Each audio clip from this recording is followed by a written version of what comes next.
ويسألونك عن ذي القرنين قل سأتلو عليكم منه ذكرا إنا مكنا له في الأرض وآتيناه من كل شيء سببا فاتبع سببا حتى إذا بلغ مغرب الشمس وجدها تغرب في عين حمئة ووجد عندها قوما قلنا يا ذا القرنين إما أن تعذب وإما أن تتخذ فيهم حسنا قال أما من ظلم فسوف نعذبه ثم يرد إلى ربه فيعذبه عذابا نكرا وأما من آمن وعمل صالحا فله جزاء الحسنى وسنقول له من أمرنا يسرا ثم اتبع سببا حتى إذا بلغ مطلع الشمس وجدها تطلع على قوم لم نجعل لهم من دونها سترا كذلك وقد أحطنا بما لديه خبرا ثم اتبع سببا حتى إذا بلغ بين السدين وجد من دونهما قوما لا يكادون يفقهون قولا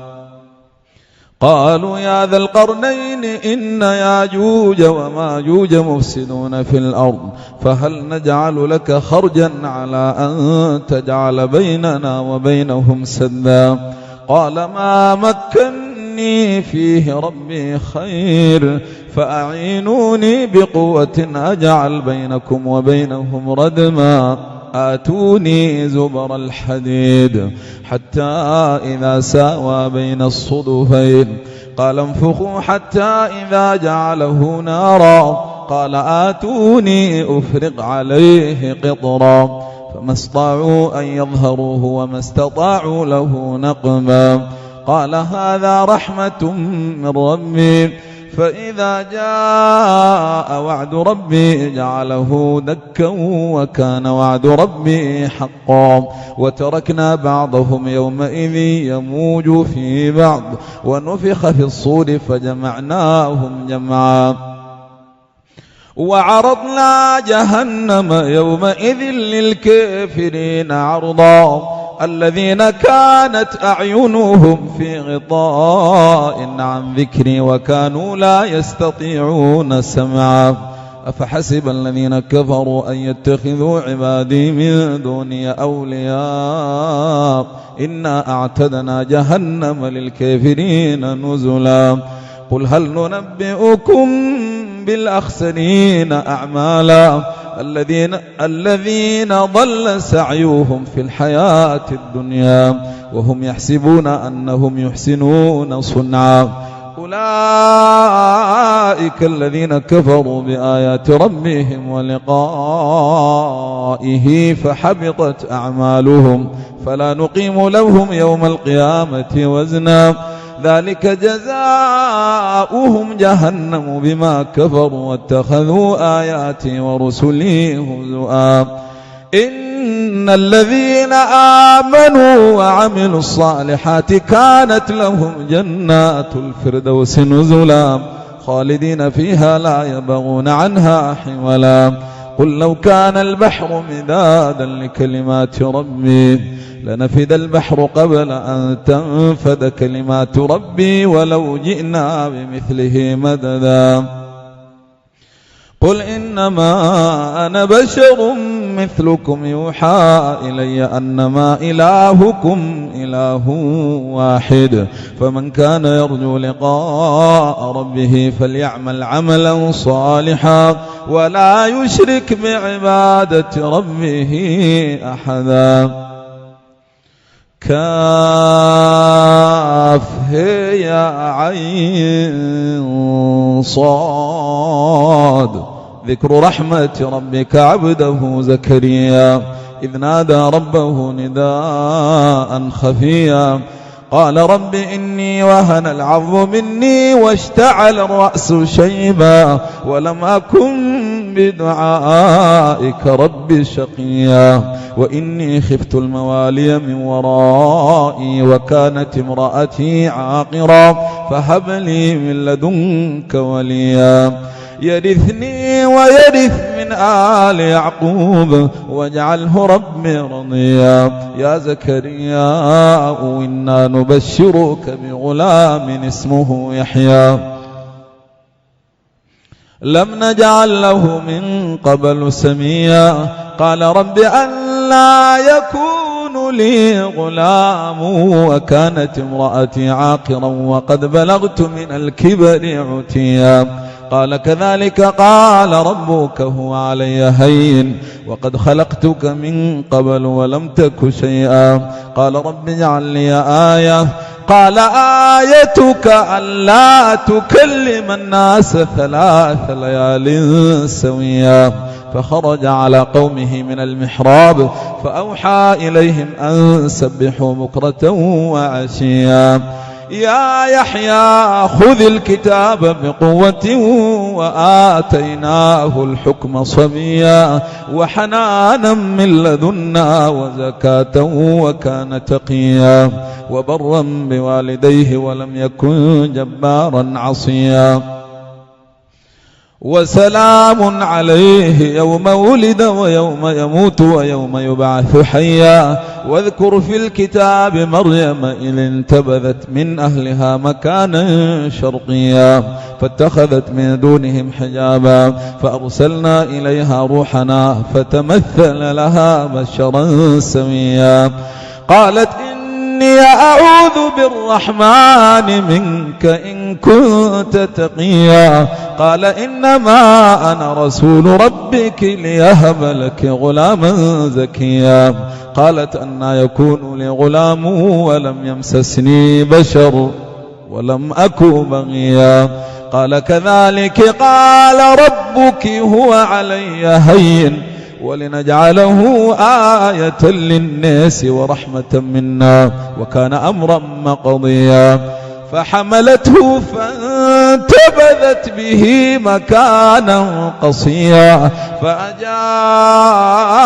المخاض إلى جذع النخلة قالت يا ليتني مت قبل هذا وكنت نسيا منسيا. فناداها من تحتها ألا تحزني قد جعل ربك تحتك سريا وهزي إليك بجذع النخلة تساقط عليك رطبا جنيا. فكلي واشربي وقري عينا فإما ترين من البشر أحدا فقولي إني نذرت للرحمن صوما فلن أكلم اليوم إنسيا. فأتت به قومها تحمله قالوا يا مريم لقد جئت شيئا فريا. يا أخت هارون ما كان أبوك امرأ سوء وما كانت أمك بغيا. فأشارت إليه قالوا كيف نكلم من كان في المهد صبيا. قال إني عبد الله آتاني الكتاب وجعلني نبيا وجعلني مباركا أينما كنت وأوصاني بالصلاة والزكاة ما دمت حيا وبرا بوالدتي ولم يجعلني جبارا شقيا. والسلام علي يوم ولدت ويوم أموت ويوم أبعث حيا. ذلك عيسى بن مريم قول الحق الذي فيه يمترون. ما كان لله أن يتخذ من ولد سبحانه إذا قضى أمرا فإنما يقول له كن فيكون وأن الله ربي وربكم فاعبدوه هذا صراط مستقيم. فاختلف الأحزاب من بينهم فويل للذين كفروا من مشهد يوم عظيم. أسمع بهم وأبصر يوم يأتوننا لكن الظالمون اليوم في ضلال مبين. وأنذرهم يوم الحسرة إذ قضي الأمر وهم في غفلة وهم لا يؤمنون. إنا نحن نرث الأرض ومن عليها وإلينا يرجعون. واذكر في الكتاب إبراهيم إنه كان صديقا نبيا إذ قال لأبيه يا أبت لم تعبد ما لا يسمع ولا يبصر ولا يغني عنك شيئا يا أبت إني قد جاءني من العلم ما لم يأتك فاتبعني أهدك صراطا سويا يا أبت لا تعبد الشيطان إن الشيطان كان للرحمن عصيا يا أبت إني أخاف أن يمسك عذاب من الرحمن فتكون للشيطان وليا قال أراغب أنت عن آلهتي يا إبراهيم لئن لم تنته لأرجمنك واهجرني مليا قال سلام عليك سأستغفر لك ربي إنه كان بي حفيا وأعتزلكم وما تدعون من دون الله وأدعو ربي عسى ألا أكون بدعاء ربي شقيا فلما اعتزلهم وما يعبدون من دون الله وهبنا له إسحاق ويعقوب وكلا جعلنا نبيا ووهبنا لهم من رحمتنا وجعلنا لهم لسان صدق عليا واذكر في الكتاب موسى إنه كان مخلصا وكان رسولا نبيا وناديناه من جانب الطور الأيمن وقربناه نجيا ووهبنا له من رحمتنا أخاه هارون نبيا واذكر في الكتاب إسماعيل إنه كان صادق الوعد وكان رسولا نبيا وكان يأمر أهله بالصلاة والزكاة وكان عند ربه مرضيا واذكر في الكتاب إدريس إنه كان صديقا نبيا ورفعناه مكانا عليا أولئك الذين أنعم الله عليهم من النبيين من ذرية آدم وممن حملنا مع نوح ومن ذرية إبراهيم وإسرائيل وممن هدينا واجتبينا إذا تتلى عليهم آيات الرحمن خروا سجدا وبكيا فخلف من بعدهم خلف أضاعوا الصلاة واتبعوا الشهوات فسوف يلقون غيا إلا من تاب وآمن وعمل صالحا فأولئك يدخلون الجنة ولا يظلمون شيئا جنات عدن التي وعد الرحمن عباده بالغيب إنه كان وعده مأتيا إنه كان وعده مأتيا لا يسمعون فيها لغوا إلا سلاما ولهم رزقهم فيها بكرة وعشيا تلك الجنة التي نورث من عبادنا من كان تقيا وما نتنزل إلا بأمر ربك له ما بين أيدينا وما خلفنا وما بين ذلك وما كان ربك نسيا رب السماوات والأرض وما بينهما فاعبده واصطبر لعبادته هل تعلم له سميا ويقول الإنسان إذا ما مت لسوف أخرج حيا أولا يذكر الإنسان أنا خلقناه من قبل ولم يك شيئا فوربك لنحشرنهم والشياطين ثم لنحضرنهم حول جهنم جثيا ثم لننزعن من كل شيعة أيهم أشد على الرحمن عتيا ثم لنحن أعلم بالذين هم أولى بها صليا وإن منكم إلا واردها كان على ربك حتما مقضيا ثم ننجي الذين اتقوا ونذر الظالمين فيها جثيا وإذا تتلى عليهم آياتنا بينات قال الذين كفروا للذين آمنوا أي الفريقين خير مقاما وأحسن نديا وكم أهلكنا قبلهم من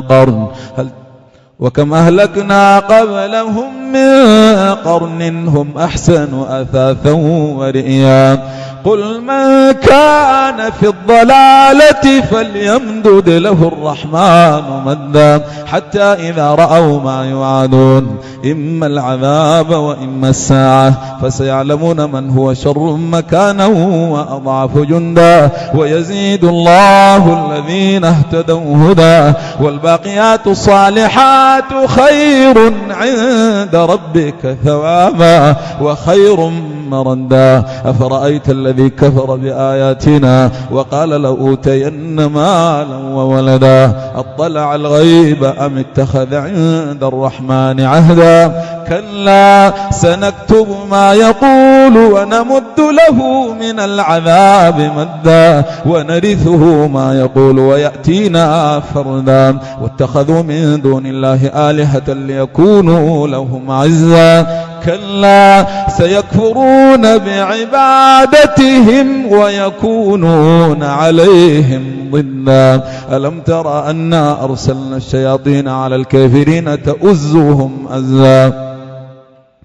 فلا تعجل عليهم إنما نعد لهم عدا يوم نحشر المتقين إلى الرحمن وفدا ونسوق المجرمين إلى جهنم وردا لا يملكون الشفاعة إلا من اتخذ عند الرحمن عهدا وقالوا اتخذ الرحمن ولدا لقد جئتم شيئا إذا تكاد السماوات ينفطرن منه وتنشق الأرض وتخر الجبال هدا أن دعوا للرحمن ولدا وما ينبغي للرحمن أن يتخذ ولدا إن كل من في السماوات والأرض إلا آتي الرحمن عبدا لقد أحصاهم وعدهم عدا وكلهم آتيه يوم القيامة فردا إلا الذين آمنوا وعملوا الصالحات إن الذين آمنوا وعملوا الصالحات سيجعل لهم الرحمن ودا فإنما يسرناه بلسانك لتبشر به المتقين وتنذر به قوما لدا وكم أهلكنا قبلهم من قرن هل تحس منهم من أحد أو تسمع لهم ركزا طه ما أنزلنا عليك القرآن لتشقى إلا تذكرة لمن يخشى تنزيلا ممن خلق الأرض والسماوات العلى الرحمن على العرش استوى له ما في السماوات وما في الأرض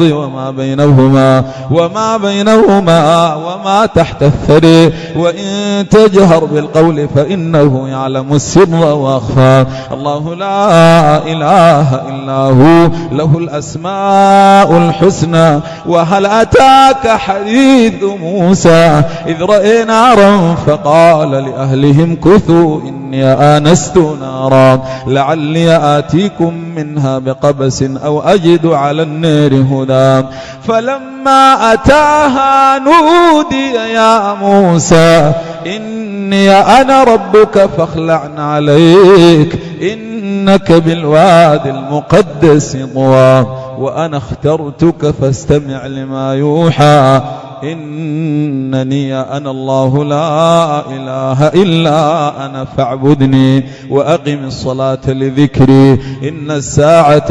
آتية أكاد أخفيها لتجزى كل نفس بما تسعى فلا يصدنك عنها من لا يؤمن بها واتبع هواه فترذى وما تلك بيمينك يا موسى قال هي عصاي أتوكأ عليها فيها وأهش بها على غنمي ولي فيها مآرب أخرى. قال ألقها يا موسى فألقاها فإذا هي حية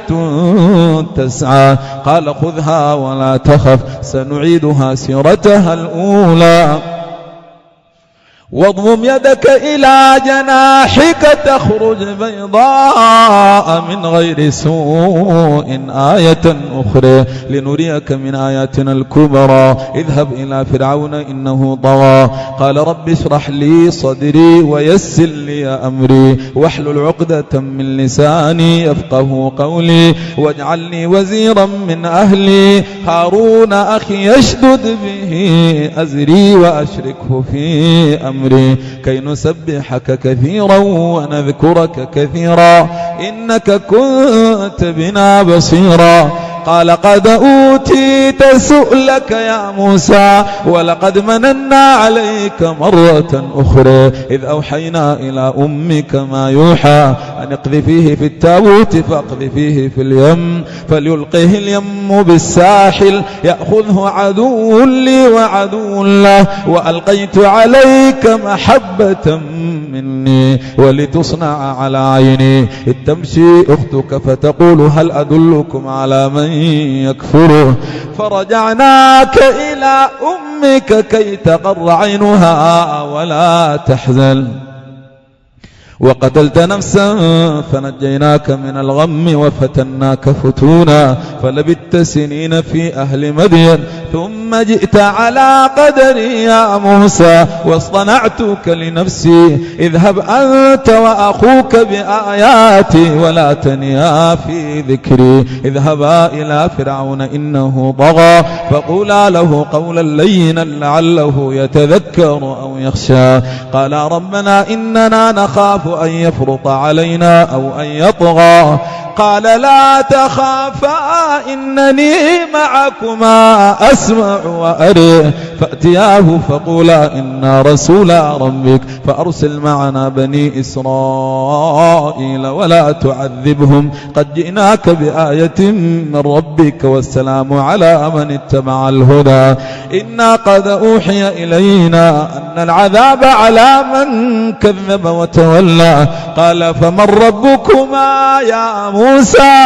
قال ربنا الذي أعطى كل شيء خلقه ثم هدى. قال فما بال القرون الأولى؟ قال علمها عند ربي في كتاب لا يضل ربي ولا ينسى. الذي جعل لكم الأرض مهادا وسلك لكم فيها سبلا وأنزل من السماء ماء فأخرجنا به أزواجا من نبات شتى كلوا وارعوا أنعامكم إن في ذلك لآيات لأولي النهى منها خلقناكم وفيها نعيدكم ومنها نخرجكم تارة أخرى ولقد أريناه آياتنا كلها فكذب وأبى. قال أجئتنا لتخرجنا من أرضنا بسحرك يا موسى فلنأتينك بسحر مثله فاجعل بيننا وبينك موعدا لا نخلفه نحن ولا أنت مكانا سوى. قال موعدكم يوم الزينة وأن يحشر الناس ضحى فتولى فرعون فجمع كيده ثم أتى. قال لهم موسى ويلكم لا تفتروا على الله كذبا فيسحتكم بعذاب وقد خاب من افترى. فتنازعوا أمرهم بينهم وأسروا النجوى قالوا إن هذين لساحران يريدان أن يخرجاكم من أرضكم بسحرهما ويذهبا بطريقتكم المثلى فاجمعوا كيدكم ثم أتوا صفا وقد أفلح اليوم من استعلى. قالوا يا موسى إما أن تلقي وإما أن نكون أول من ألقى. قال بل ألقوا فإذا حبالهم وعصيهم يخيل إليه من سحرهم أنها تسعى فأوجس في نفسه خيفة موسى. قلنا لا تخف إنك أنت الأعلى وألق ما في يمينك تلقف ما صنعوا إنما صنعوا كيد ساحر ولا يفلح الساحر حيث أتى فألقي السحرة سجدا قالوا آمنا برب هارون وموسى قال آمنتم له قبل أن آذن لكم إنه لكبيركم الذي علمكم السحر فلأقطعن أيديكم وأرجلكم من خلاف ولأصلبنكم في جذوع النخل ولتعلمن أينا أشد عذابا وأبقى قالوا لن نؤثرك على ما جاءنا من البينات والذي فطرنا فاقض ما أنت قاض إنما تقضي هذه الحياة الدنيا إنا آمنا بربنا ليغفر لنا خطايانا وما أكرهتنا عليه من السحر والله خير وأبقى إنه من يأت ربه مجرما فإن له جهنم لا يموت فيها ولا يحيا ومن يأته مؤمنا قد عمل الصالحات فأولئك لهم الدرجات العلى جنات عدن تجري من تحتها الأنهار خالدين فيها وذلك جزاء من تزكى ولقد أوحينا إلى موسى أن أسر بعبادي فاضرب لهم طريقا في البحر يبسا لا تخاف دركا ولا تخشى فأتبعهم فرعون بجنوده فغشيهم من اليم ما غشيهم وأضل فرعون قومه وما هدى يا بني إسرائيل قد أنجيناكم من عدوكم ووعدناكم جانب الطور الأيمن ونزلنا عليكم المن والسلوى كلوا من طيبات ما رزقناكم ولا تطغوا فيه فيحل عليكم غضبي ومن يحلل عليه غضبي فقد هوى وإني لغفار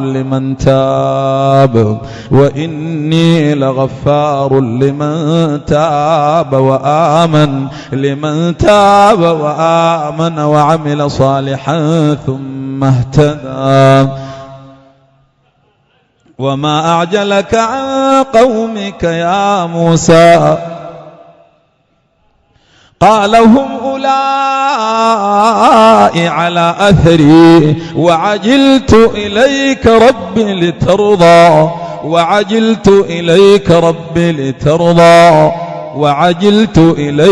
ربي لترضى وما أعجلك عن قومك يا موسى قال هم أولئك على أثري وعجلت إليك ربي لترضى قال فإنا قد فتنا قومك من بعدك وأضلهم السامري فرجع موسى إلى قومه غضبان أسفا قال يا قوم ألم يعدكم ربكم وعدا حسنا أفطال عليكم العهد أم أردتم أن يحل عليكم غضب من ربكم فأخلفتم موعدي قالوا ما أخلفنا موعدك بملكنا ولكننا حملنا أوزارا من زينة القوم فقذفناها فكذلك ألقى السامري فأخرج لهم عجلا جسدا له خوار فقالوا هذا إلهكم وإله موسى فنسي أفلا يرون ألا يرجع إليهم قولا ولا يملك لهم ضرا ولا نفعا ولقد قال لهم هارون من قبل يا قوم إنما فتنتم به وإن ربكم الرحمن فاتبعوني وأطيعوا أمري قالوا لن نبرح عليه عاكفين حتى يرجع إلينا موسى